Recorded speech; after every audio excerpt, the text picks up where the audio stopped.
but he was very vocal about the movement and how it would evolve. And he didn't miss a beat. He was the one who said, we are not going to affiliate with anybody walking around in hoods and capes. You know, we need to put on suits. We need to educate ourselves. We need to, infiltrate academia. And that's what's happened.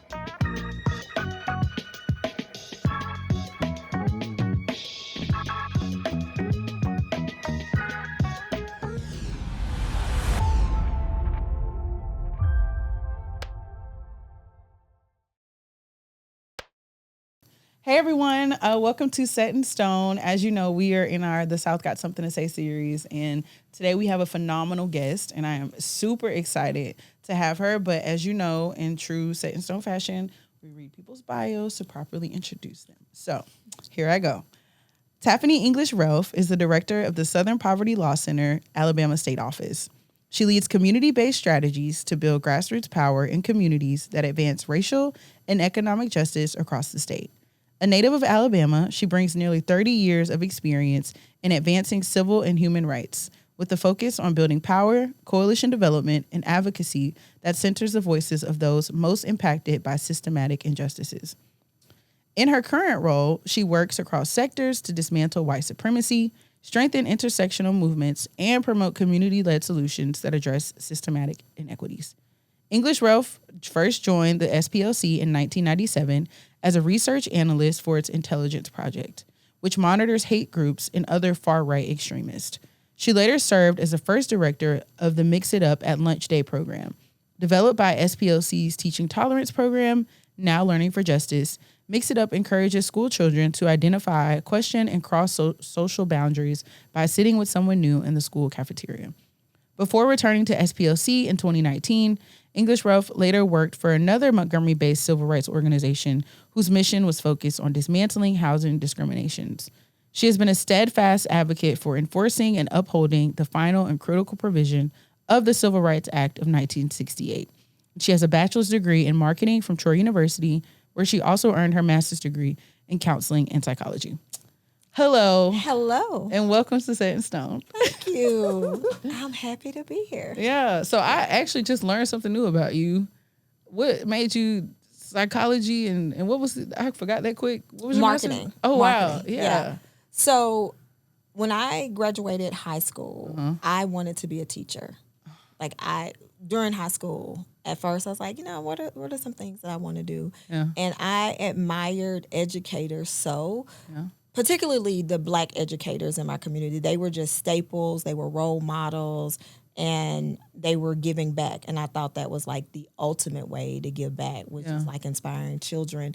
And my father, because I was a first-generation college student, didn't equate education with making a good living. And it's like, you can't be a teacher. Times are changing. They don't pay anything. Yeah. You go to college so that you can obtain wealth. And, it was that stereotype about, what college can and cannot do. Yeah. And so after I decided that I would major in business, marketing seemed like a good fit for me.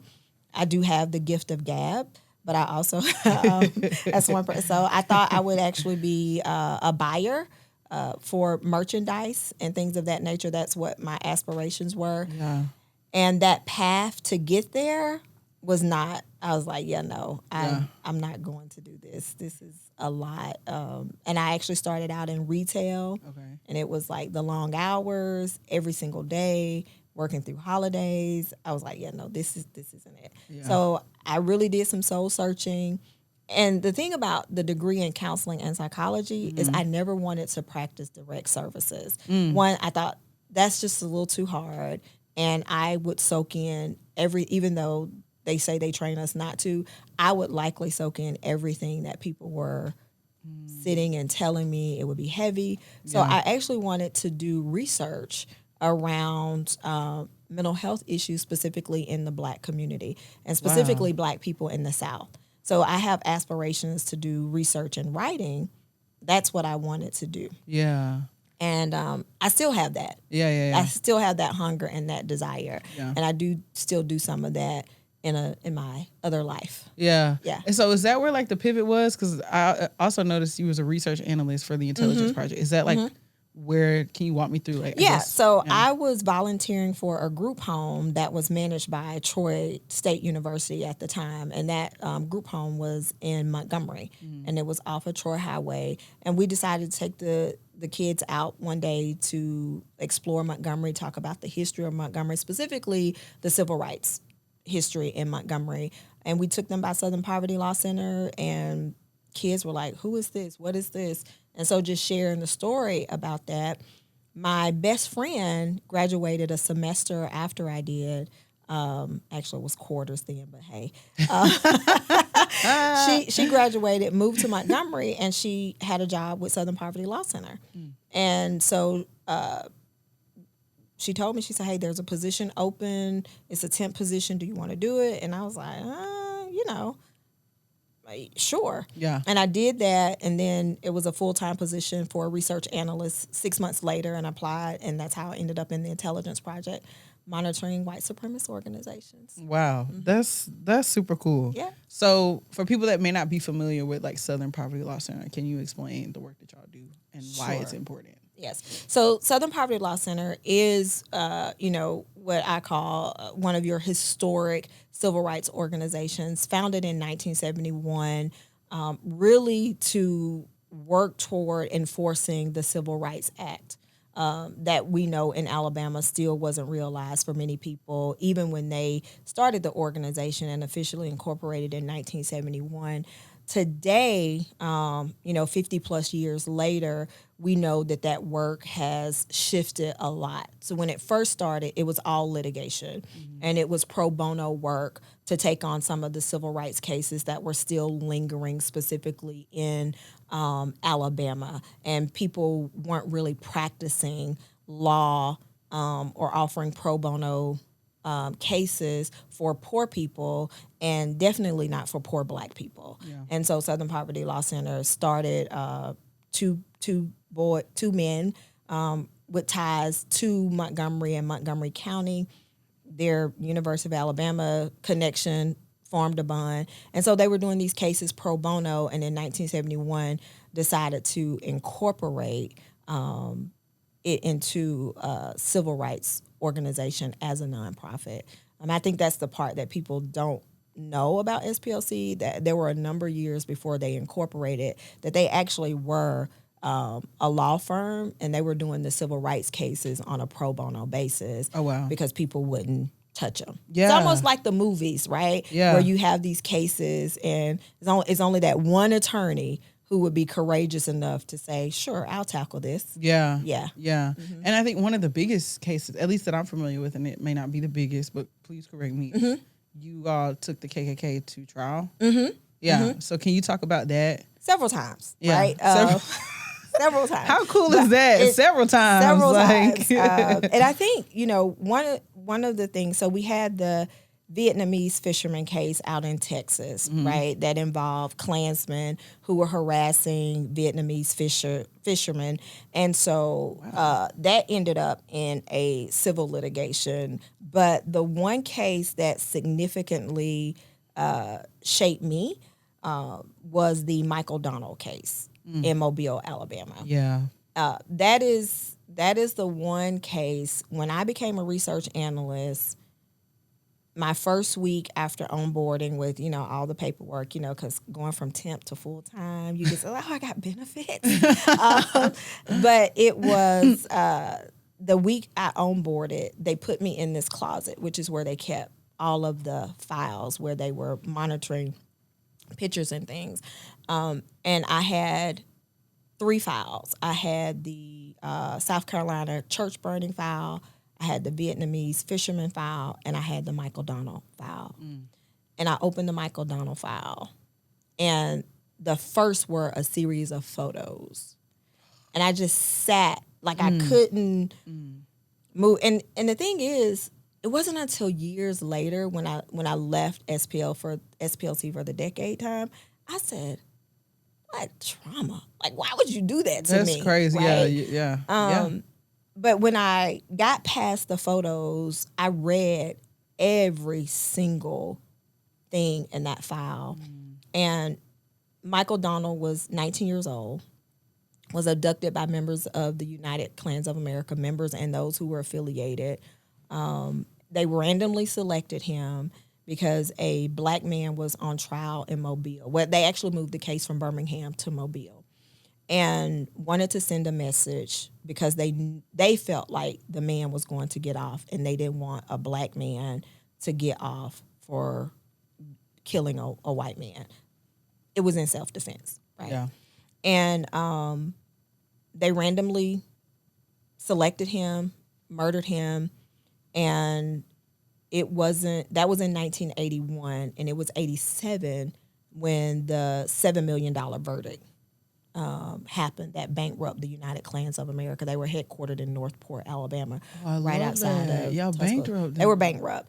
And that is one of the turning cases, because I don't think people realize one of the ways that SPLC was able to track Klansmen years before that, because they started in the 80s with the Klan Watch, like in 1980, I believe, where they officially said, okay, we're going to monitor the Klan, which was part of the Vietnamese fisherman case. Yeah. And you got to access all of their records because people were official members. They had cards that they would send that would identify them as members. And so opening up a file and you have a number, like thousands of people across this country who are card-carrying members of the KKK. So that allowed them to go after assets, not only of the United Klans of America, but of their members. Yeah. And so this is when we began to see the shift in how those in the white supremacy, neo-Nazi movement began to reshape how they identified or how they belonged. And so then this is when you started seeing the websites for membership and, things of that nature that just started on the rise. Yeah. That is so cool. I didn't even know they bankrupt. They bankrupted them. That's crazy. Yep. And then Mrs. Donald didn't even want their property. That's the thing. Like the property was turned over to her. And I think there were floating things about what they could do with the property. Do we do a school? And she was like, I don't want that. I don't blame her. Yeah. I don't blame her. Yeah. So how do you feel like, obviously Alabama has a complex history, but like even with this victory that happened, like how do you think this duality shapes the work that you're doing today? Well, one of the things, I actually was in a conversation with someone earlier today about the quote from Coretta Scott King, who talks about we win this fight from generation to generation. Yeah. And I think about the fact that Southern Poverty Law Center was founded 15 years after the Montgomery bus boycott, like 15 some years after the Montgomery bus boycott.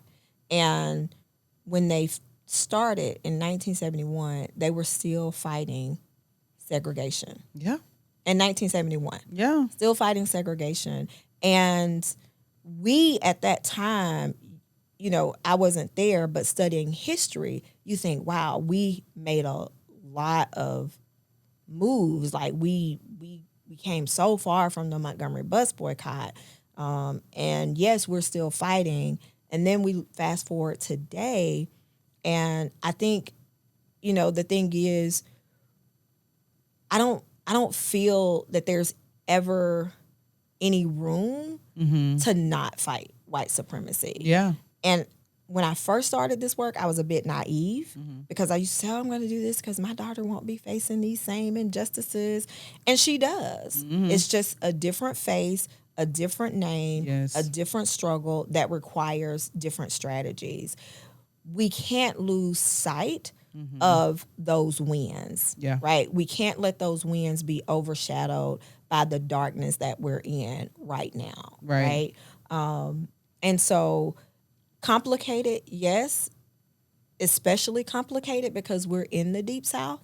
The Deep South has the largest population of Black and brown folks, and then we know that there's a great migration back to the South. Yeah, it is. And so, you know, it is. is, you know, for years and years, we've faced these stereotypes about living under the oppression of Jim Crow, but this whole country is under the oppression and the cloak of white supremacy. Yeah.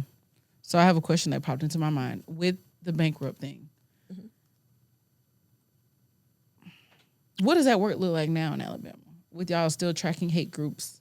So have you seen a rise, I guess? Or? Definitely a rise. Okay. And I will say one thing doesn't change. When I started this work in 1997, researching white supremacy groups, what we know is that whenever there is the notion of economics, right, access to healthcare or not, and jobs, that is going to drive the white supremacy movement. It is going to drive those who sympathize, those who decide to affiliate, and those who decide to become full-fledged like warriors for this white supremacy, neo-Nazi, hateful movement, right? And what has changed is that it is so inundated into every sector, where before you didn't have elected officials who sympathize with the movement. If they did, it was done in secret and you weren't going to know. Your school boards were safe, right? Your appointed boards were safe. Criminal justice system has never been safe, but they also did not affiliate openly, right, with the propaganda from white supremacist organizations. And so because I did this work for a very long time, this is not a surprise to me because they've always talked that way. And if people aren't familiar with David Duke is a prominent white supremacist, New Orleans or Louisiana, from Louisiana, but he was very vocal about the movement and how it would evolve. And he didn't miss a beat because it has evolved exactly as he said it would evolve. He was the one who said, we are not going to affiliate with anybody walking around in hoods and capes. You know, we need to put on suits. We need to educate ourselves. We need to, you know, infiltrate academia. And that's what's happened, right? You think of the League of the South, which was founded right here in Alabama. Wait, what's the League of the South? League of the South is one of the neo-Confederate groups. And the professor taught at a school in West Alabama, but very much believed that black people are inferior. And taught at a school in West Alabama? A college. Now that group has somewhat disbanded because their former leader, they have a new leader now, became really radical and aligned themselves with groups like the Patriot Front and things of that nature, right? So they're still around. And they move to and from. So, Okay. We ain't gonna... Yeah, enough of the white supremacy far right. Yes. Because it's just gonna make my blood boil. So can we talk about like some things that, because you're now like director of the Alabama State Office, which is so cool. Like you started temp, like, and then full time, and like years later director. Super cool. Can you talk about some of like your own focuses and priorities that you have just for the state office and what that looks like? I'm a little biased with it though, because I am a native Alabamian. And one of the things that I have been intentional about is really giving attention to our rural communities, and not sporadic attention and not attention around election season, but really going into our rural communities because we know rural communities typically are disinvested in, right? Yeah, for sure. But then we look at areas like the Black Belt, which has high populations of Black and brown folks. And then we look at historically some of those areas that have been very rich in land and jobs, farming, the brilliance that has come out of the Black Belt, right? That we can look across this country and see some of that brilliance that was right here in Alabama, who lived in extreme poverty, right? And they made it. Yeah. They made it. So I'm very intentional about our focus on eradicating poverty in rural communities. Democracy is at the top of our list as well. More so, what we oftentimes say is, I know we definitely are fighting against what's happening in our world today around like the dismantling of systems as we know them, the systems that were protecting us and that were afforded us, and they're just rolling back, and in some cases just being dismantled altogether. Right? Yeah. And so what our vision is for the state office is that we actually reimagine the strategies and approaches to saving democracy. Right? Because it is a very different fight. It is, I heard someone say this earlier this week, it is a different Jim Crow. Yeah. And so that different Jim Crow requires different strategies, different approaches. However, you have to engage communities at a level where you're bringing communities together and you're having conversations with not only our elders, but also our young people. Because young people who live in rural communities, like I was, like, I'm going to get out, but I'm going to give back. Yeah. I'm getting out, but I'm giving back. Yeah. But you look at today, young people actually want to live. You know, they want to live in peace. Yeah. And so they are selecting to live in areas that are more rural, but with access to livelihood. The other thing that we are prioritizing is also just combating white supremacy. Yeah. Because it is prevalent, and we're looking at systems as a whole. Yeah. Right? And what's the saying?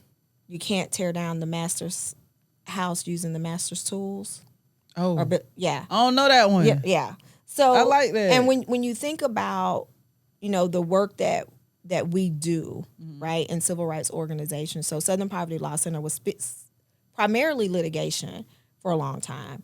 Then it became education and awareness. So teaching tolerance, which is now learning for justice. Yeah. So this community, this place-based work is really different for them because, like most social justice and civil rights organizations, they're broad, right? Yeah. SPLC is no different than any other historic civil rights organization who saw a problem and they responded to the problem. And that problem was protecting the passage of the Civil Rights Act, right?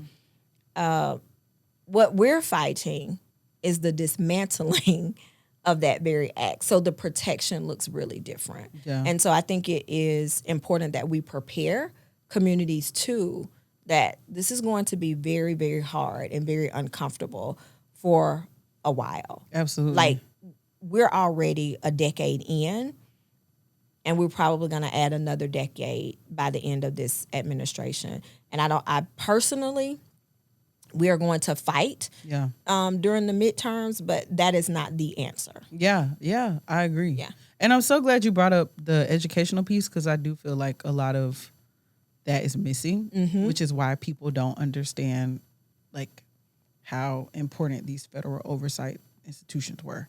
So when you brought up teaching tolerance, I was going to ask, like, I guess, what's the plan around, is there like an educational plan around teaching tolerance and like how to just break down information for folks to easy understand what's really happening? So one of the things with the state offices, we are working really closely with the Learning for Justice project, which was formerly Teaching Tolerance.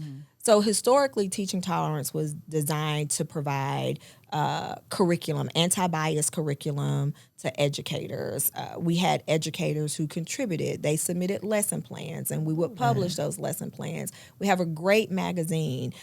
Now, because of our place-based work, what we understand, and also the change in our educational system, and we know that when it comes to history, specifically the history of the civil rights movement, Black and brown history, it wasn't taught at the level it should have been, but it definitely won't be now. And so how do we equip communities with those tools and resources? And so thinking about, like Ella Baker and her model, right? Or the Freedom Schools and their model. They were in community. Community was at the core of what they were doing. And so Learning for Justice has transitioned to where we have to be place-based. And that means that we have to go where our communities are and work in community with individuals so that, one, we don't lose the history, but that we also prepare and equip young people, our elders, those in the middle, everyone with the tools and resources that they need for today. And it is education, education, education. That is education about the past, that is education about where we are right now, and that is education about the future. Absolutely. Right? Because we have to take care of our children. We have to take care of our children. I have a partner in Dallas County, and she says all the time, the communities are not well because the children are not well. Hello. She's not lying. She's not lying. She's not lying. She's not lying. I'm a parent of a 25-year-old. She is not lying, For real. Yeah. Dang. Yeah. Okay, so how do you think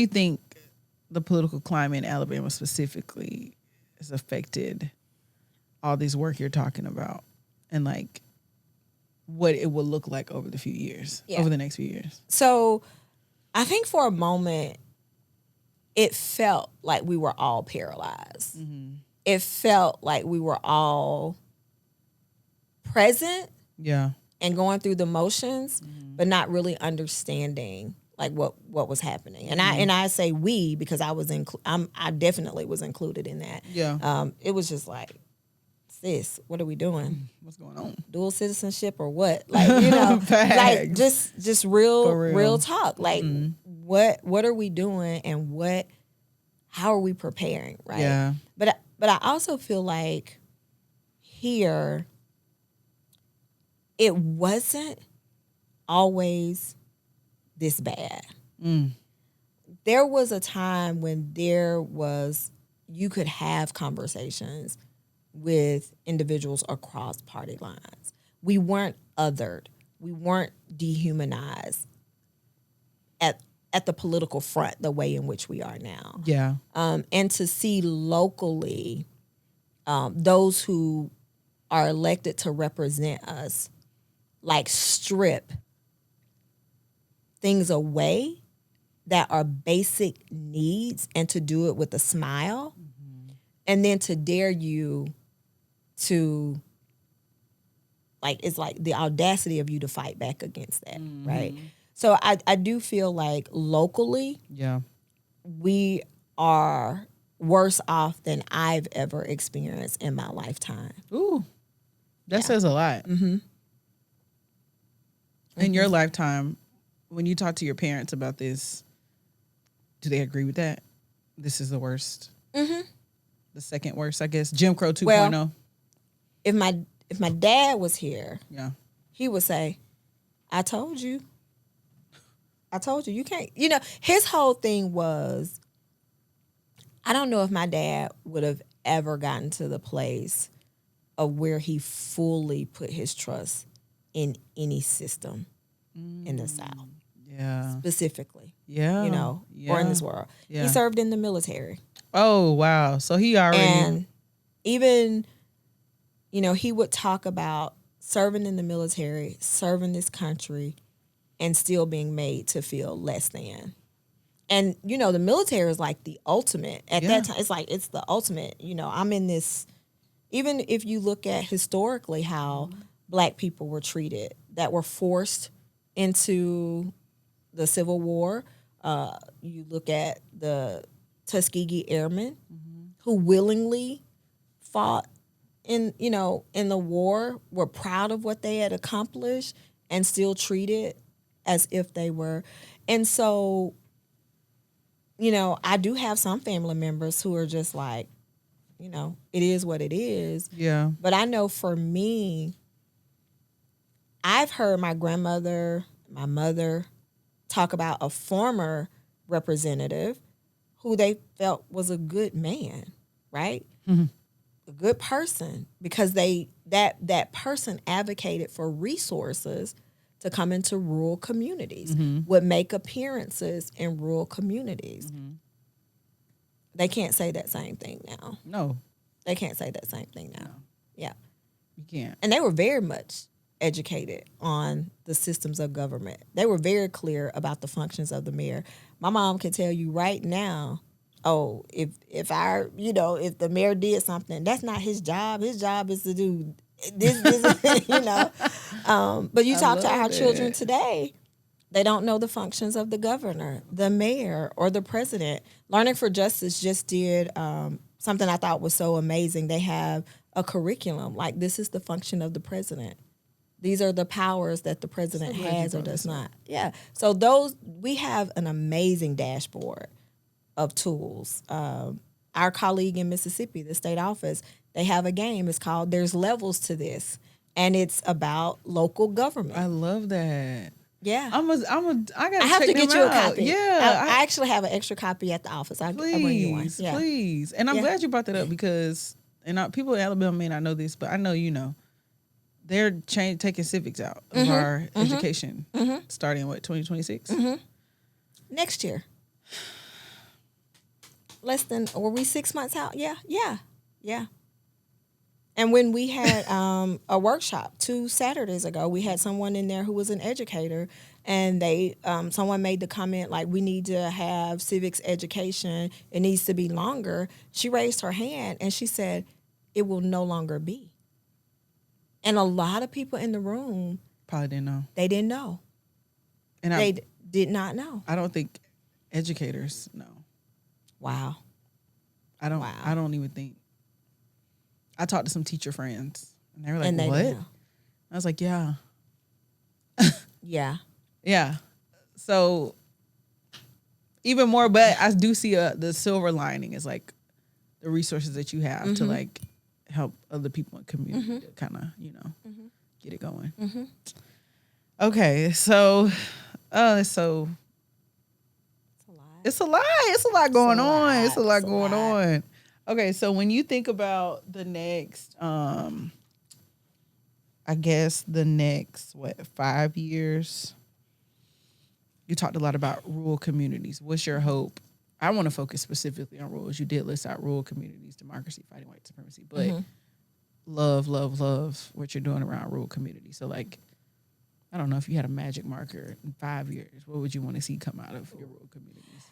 In 5 years, if I had a magic marker, I would love to see our rural hospitals. I would love to see a rural grocery store network. Yeah. Sorry, not the yellow and black building.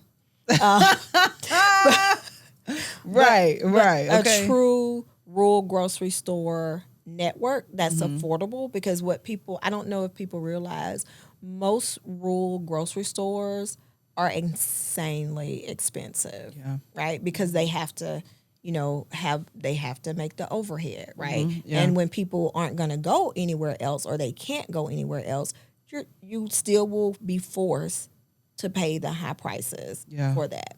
And the other thing is, there's a lot of rural communities, specifically in Black communities, where there's a lot of air property, a lot of land grab happening for future development that may be 15, 20 years off. Yeah. I'd love to have a program where we're educating specifically Black families that still have air property, how they protect that property, and then also turning the land into something that's usable for the community, and networking that way.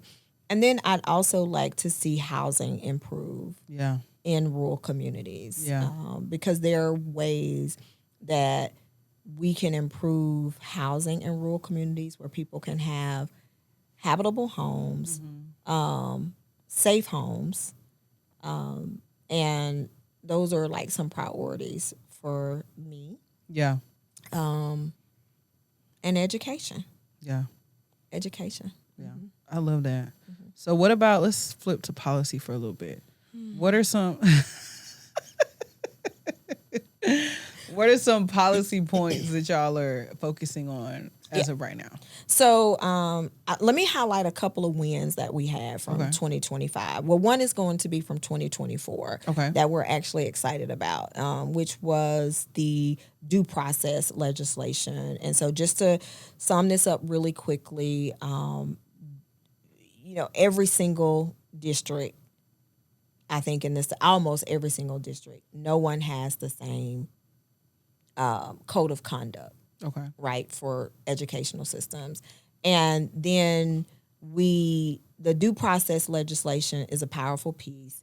And so we're actually now going to be training parents and students. We've trained attorneys, but we're training parents and students so that they understand if something happens to your child, you know how to advocate, and then you know who you can go to, who's also been trained by SPLC, and you can get resources.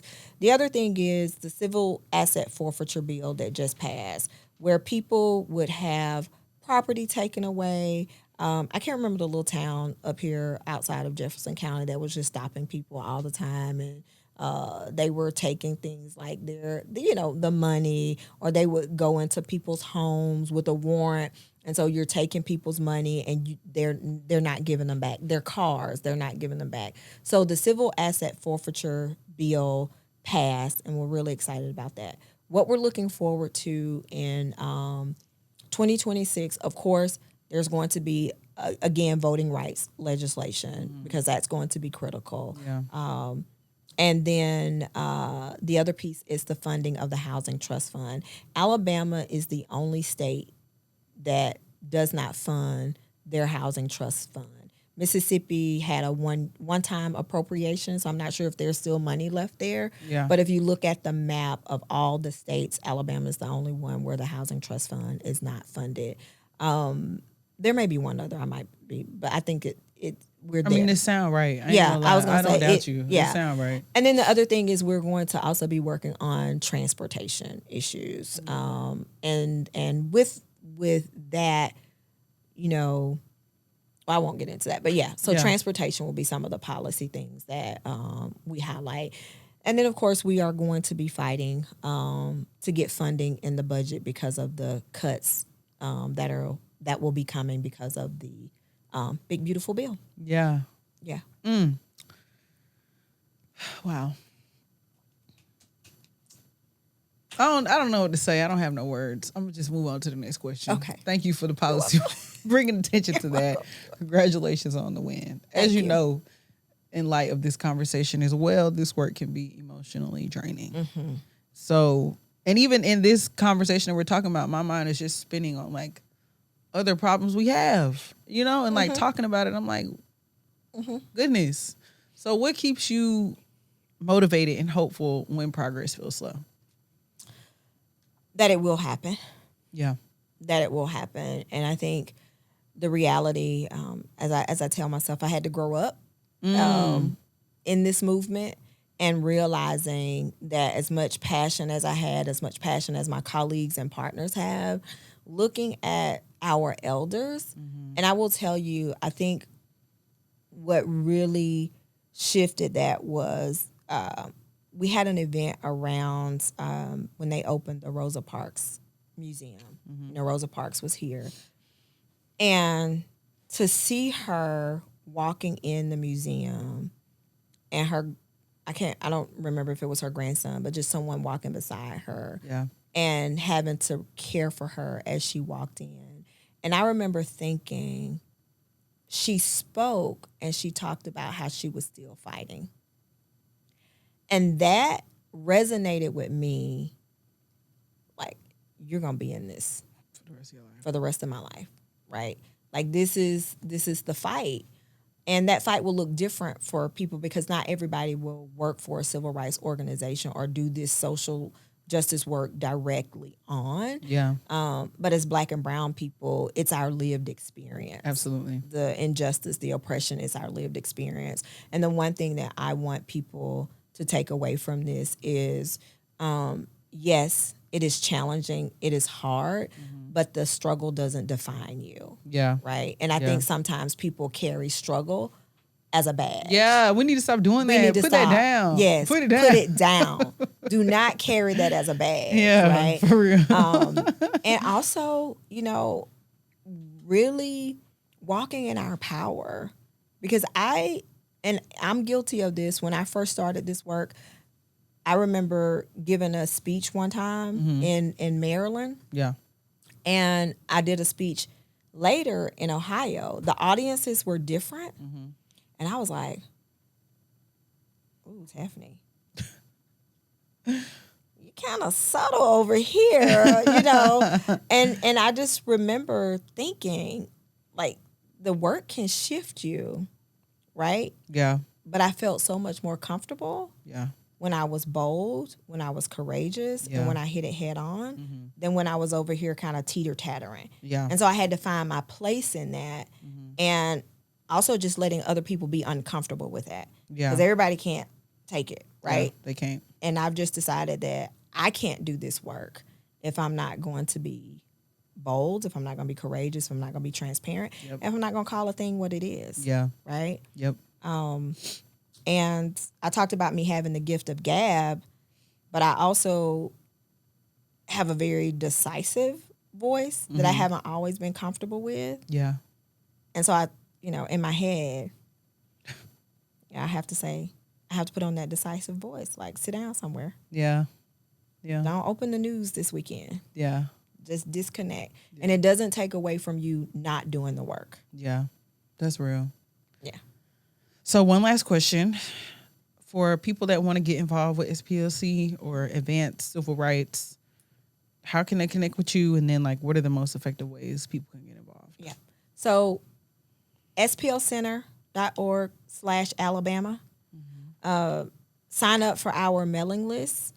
Ways in which you can get involved is when you see announcements that our organizers are out having town halls. We do accept volunteers for some of our work. And then we do have an advocacy institute. If you're interested in being trained by us, we will offer our advocacy institute in the fall this year. Reach out to us. We'd love to have people on board for that. And then, of course, if you're like, look, my time is up, I'm not working, or I just don't do it this way, a donation is always welcome. Yeah. Always you ain't welcome. shout out to Instagram. I know y'all on Instagram. Oh yes, and Instagram. See, I didn't shout out any other social. So find us on Instagram, Blue Sky, and Facebook. Okay, man. Yeah. Well, Tafeni, thank you so much for coming on here you. to tell your story, talk about the work that you're doing, and the work that you're gonna continue to do. I will continue to do. Because I'm gonna remember that magic marker. Remember that magic marker. Yeah. Yeah. Yeah. Because I'm gonna remember that magic marker. All right, guys. Well, that was the episode with Tafeni English, Ralph, and I'm the South. You the South. I'm the South. We the South. We're the South. And the South got something to say. See you next time. Bye. Thank you.